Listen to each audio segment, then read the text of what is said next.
नमस्कार, मैं पंकज प्रसून। दोस्तों, वक्फ बोर्ड में नियुक्ति से जुड़े मनी लॉन्ड्रिंग प्रकरण में अमानतुल्लाह खां, जो कि केजरीवाल की पार्टी के एक अहम सदस्य हैं, उनकी याचिका कोर्ट ने खारिज कर दी है। दिल्ली के राउज एवेन्यू कोर्ट में अमानतुल्लाह खां ने एक याचिका दायर की थी। उन्होंने ये अंदेशा जताया था कि मुझे ईडी गिरफ्तार कर सकती है और इसी से रोकने के लिए याचिका थी। अब अमानतुल्लाह खां की याचिका खारिज करते हुए कोर्ट ने कहा कि उनकी याचिका बेबुनियाद है, इसका कोई आधार नहीं है। इस बीच ईडी ने कहा था कि अगर अमानतुल्लाह खां को गिरफ्तार नहीं करते हैं तो वो भाग सकते हैं, बाद में उन्हें पकड़ने में परेशानी होगी।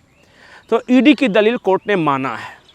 पर हमारा आज का मुख्य विषय ये नहीं है कि केजरीवाल जेल जाएंगे या अमानतुल्लाह खां जेल जाएंगे। वैसे भी केजरीवाल को आज एक और समन भेजा जा चुका है।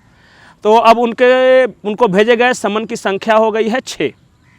तो अब वो नहीं हाजिर हो रहे हैं, तो ईडी को देखना है कि क्या कर सकती है। इस देश के कानून को देखना है कि क्या क्या विकल्प हो सकते हैं, लेकिन वो हाजिर नहीं हो रहे हैं, ये सच्चाई है।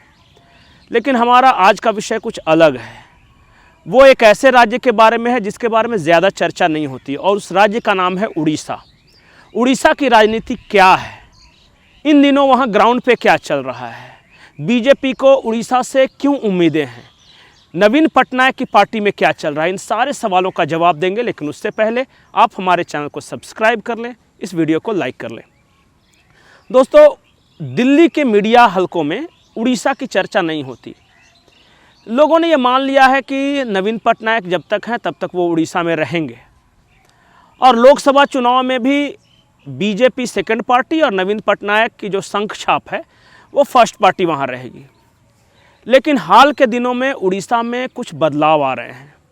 उड़ीसा में एक चर्चा है, और वो चर्चा ये है कि नवीन बाबू की उम्र हो गई है, वो आजकल अस्वस्थ भी रहते हैं, तो नवीन पटनायक के बाद कौन। और इस चर्चा को बहुत बल मिल रहा है।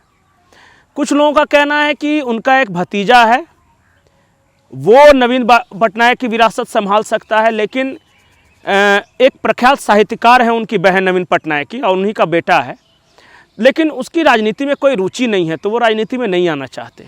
फिर कुछ लोग ये भी कहते हैं कि नवीन बाबू की भी राजनीति में रुचि नहीं थी, लेकिन वो 1998 में आए, 1999 में वो सांसद बने, और फिर बाद में उड़ीसा विधानसभा का चुनाव जीते, मुख्यमंत्री बने, और इतने लंबे सर्विंग मिनिस्टर हैं।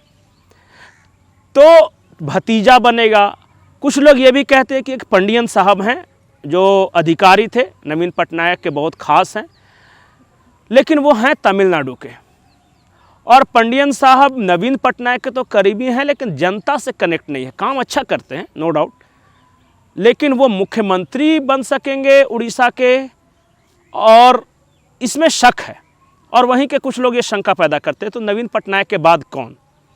तो एक बड़ा तबका ये है जो ये मानता है कि नवीन पटनायक की विदाई के बाद वहाँ बीजेपी एक बड़ा फोर्स बनकर उभरेगी, और बीजेपी और राष्ट्रीय स्वयंसेवक संघ के जो रणनीतिकार हैं वो आराम से इंतज़ार कर रहे हैं सही समय का। धीरे धीरे बीजेपी की ताकत बढ़ रही है, सांसदों की संख्या बढ़ रही है, विधायकों की संख्या बढ़ रही है। जब नवीन पटनायक ने मुख्यमंत्री के रूप में शुरू किया था अपना कार्यकाल, तो उस वक्त बीजू जनता दल नंबर 1 पे थी, और जो मुख्य विपक्षी पार्टी हुआ करती थी वो कांग्रेस हुआ करती थी। लेकिन अब कांग्रेस उड़ीसा में कहीं नहीं है, अब मुख्य विपक्षी पार्टी है भारतीय जनता पार्टी, और भारतीय जनता पार्टी का जो मूवमेंट है वो अपवर्ड स्विंग है, विधायकों की संख्या से, सांसदों की संख्या से। कुछ रणनीतिकार, और जिसमें प्रशांत किशोर भी शामिल हैं, वो ये मानते हैं कि इस बार उड़ीसा में बीजेपी का परफॉर्मेंस बहुत अच्छा रहेगा। वो इस लिहाज से मानते हैं कि हो सकता है कि बीजेपी डबल डिजिट पे पहुंच जाए।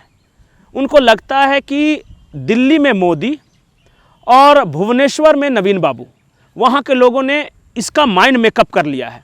जब लोकसभा चुनाव होगा, और मोटा मोटी एक साथ जब चुनाव हुए थे पिछली बार, तो एक ही साथ हुए चुनाव में दिल्ली में मोदी के लिए लोगों ने वोट किया था, और उन्हीं लोगों ने भुवनेश्वर में नवीन पटनायक के लिए किया था। इस बार अंतर सिर्फ इतना है कि दिल्ली में मोदी तो हैं और वो विकल्प भी हैं, लेकिन नवीन बाबू को लेकर सस्पेंस है कि नवीन बाबू रहेंगे तो कितने दिन रहेंगे, अगले 5 साल तक वो सरकार चलाने की स्थिति में रहेंगे या नहीं। तो एक दुविधा है वहाँ के लोगों के मन में। तो आश्चर्य नहीं होगा कि इस बार उड़ीसा के जो चुनाव परिणाम होंगे वो आश्चर्यजनक होंगे। एमपी के लिहाज से नहीं, सांसद में तो बीजेपी बढ़ेगी ही बढ़ेगी सीटों में, लेकिन विधानसभा में क्या बीजेपी बीजू जनता दल के क्लोज आ सकेगी? मैं आज इस स्थिति में नहीं है बीजेपी वहाँ पे, मैं ये बताने की स्थिति में भी नहीं हूँ कि भारतीय जनता पार्टी बीजेडी से ज़्यादा सीटें लाएगी विधानसभा में, लेकिन वो मार्जिन जो है वो धीरे धीरे पाट रही है। और कहा यह जा रहा है कि जैसे ही नवीन बाबू का संन्यास होगा, भारतीय जनता पार्टी उड़ीसा में भी एक बड़ी फोर्स के रूप में सामने आएगी, उड़ीसा में भी सरकार बनाने की स्थिति में आएगी। और उससे पहले लोकसभा चुनाव में भारतीय जनता पार्टी का परफॉर्मेंस 2019 के मुकाबले उड़ीसा में काफ़ी बेहतर रहने वाला है। तो जो स्विंग स्टेट्स की बात करते हैं कि कौन सा स्टेट है जहां बढ़ेगी बीजेपी, तो तमिलनाडु में बढ़ने वाली है। केरला में तो ऐसे भी नहीं थी, एक आध सीट आ जाए तो कोई कहा नहीं जा सकता। तेलंगाना में बढ़ने वाली है, उड़ीसा में बढ़ने वाली है, वेस्ट बंगाल में बढ़ने वाली है। और आंध्र प्रदेश में जिस तरह का गठबंधन हुआ है, चंद्रबाबू नायडू, जो पवन कल्याण है और भारतीय जनता पार्टी, इन तीनों के गठबंधन के बाद अब आंध्र प्रदेश में बढ़ने वाली है। तो ये 5 राज्य, तमिलनाडु, उड़ीसा, आंध्र प्रदेश, तेलंगाना और बंगाल, इन 5 राज्यों से बीजेपी को उम्मीद है कि उसकी सीटें बढ़ेगी। और इन्हीं बढ़ी हुई सीटों के सहारे भारतीय जनता पार्टी 372 का नारा दे रही है और सहयोगियों के साथ अब की बार 400 पार का नारा। नमस्कार।